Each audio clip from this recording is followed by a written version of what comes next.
জনম বিধানে তোমারে চাতে প্রভু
হরে কৃষ্ণ।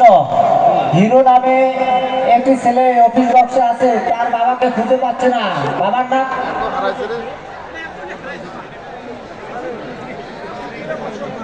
হরবল্ল, তার বাবার নাম হচ্ছে হরবল্ল রায়। দাঁড়িয়েরা গ্রাম, দাঁড়িয়েরা তাকে কমিটি বক্সে আসার জন্য বিশেষভাবে অনুরোধ করতেছি। একটু হরে কৃষ্ণ, হরে কৃষ্ণ। আমার ভক্তিমতী মা ও বোনেরা, কীর্তনের প্রথমেই ভারত থেকে আসা কীর্তন জগতের অতি কনিষ্ঠা কীর্তনিয়া শ্রীমতী গঙ্গা মাইতি, আপনাদের এত রাঙা চরণে রইল সাথে সহস্র কোটি দণ্ডবত।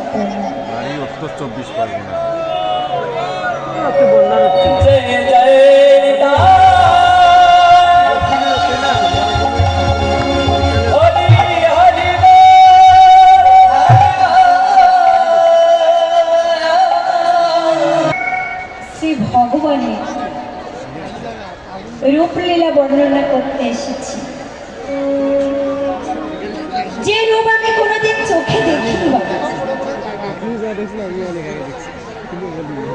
আজ আমি আমার কত বড় দুঃসাধ্য বা কত বড় সাহস দেখতে, যে রূপ আমি কোনোদিন চোখে দেখিনি, কেবল গুরু মুখে শ্রবণ করেছি আর শাস্ত্রে অধ্যয়ন করেছি। সেই রূপের বর্ণনা আমার মতো একজন অধম কীর্তনিয়া, একজন মূর্খ সামান্য একজন ব্যক্তি, আমি কিনা এসেছি ভগবান গোবিন্দের রূপের বর্ণনা করতে। জানি না যে রূপ আমি কোনোদিন দেখিনি, কোনোদিন আমি তাকে দর্শন করিনি। বাবা ভগবানের রূপ দেখেছিলেন একমাত্র শ্রীমতী রাধারানী।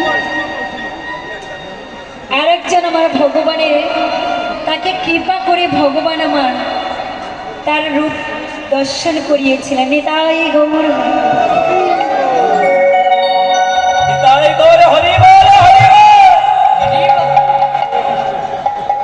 তিনি হলেন অর্জুন। অর্জুনকে আমার ভগবান বিশ্বরূপ দর্শন করিয়েছে।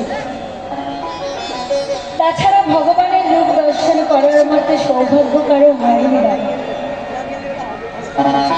দাপরলীলার অনেকেই ভগবানের রূপ দর্শন করেছে, কিন্তু দর্শন করলেও কি হবে? ভগবান যে আসলে কি, তাকেই অনেকে চিনতে পারেনি। আর আমরা তো সামান্য এই কলিহত জীব, কামন্দ ভ্রমন্দ সড়ক ভোলা। জানি না আজ আমি কি গাইব, আপনাদের কাছে আমার করজোড়ে মিনতি, আমি যদি রূপলীলা বর্ণনা করতে গিয়ে আমার থেকে যদি কোনো ভুল ত্রুটি হয়ে থাকে বাবা, আপনাদের নিজ বাড়ির সন্তান মনে করে আপনাদের রাতুলে রাঙা চরণে আমায় ঠাঁই দেবেন। জয় জয় নিতাই